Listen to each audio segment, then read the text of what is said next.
Ayol bu bir olam. U ba'zan kulib turib ichida yig'laydi. Ba'zan charchab tursa ham hech kimga bildirmaydi.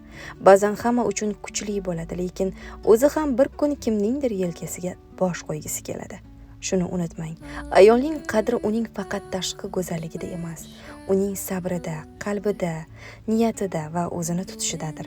Bugun oilali ayollarga shuni aytmoqchiman. Siz faqat uy bekasi emassiz. Siz bir oilaning yuragisiz. Sizning mehringiz bilan uyga fayz kiradi. Sabringiz bilan oila mustahkam turadi. Duolaringiz bilan farzandlar ulg'ayadi. Ba'zan sizni hech kim tushunmayotgandek tuyulishi mumkin, lekin unutmang, sizning borligingiz o'zi katta ne'matdir. Hali turmushga chiqmagan qizlarga hech qachon o'zingizni kechikib qoldim deb o'ylamang. Har bir gulning ochilish vaqti boshqacha bo'lgani kabi, har bir ayolning ham o'z vaqti, o'z baxti, o'z manzili bor. Siz hali kimningdir umriga kiradigan eng chiroyli duo bo'lishingiz mumkin.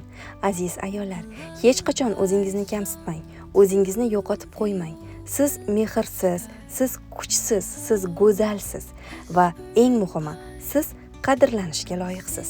Hayot sizni sinashi mumkin. Insonlar sizni tushunmasligi mumkin, lekin siz ichingizdagi nurni aslo o'chirmang. Chunki ayol yiqilsa ham yana turadigan zot. Ayol yig'lasa ham yana tabassum qiladigan qalb. Ayol bu sabr, latofat, kuchning eng chiroyli jamlanmasidir. O'zingizni seving, o'zingizni asrang va hech qachon unutmang, siz oddiy emassiz. Siz juda qadrli ayolsiz.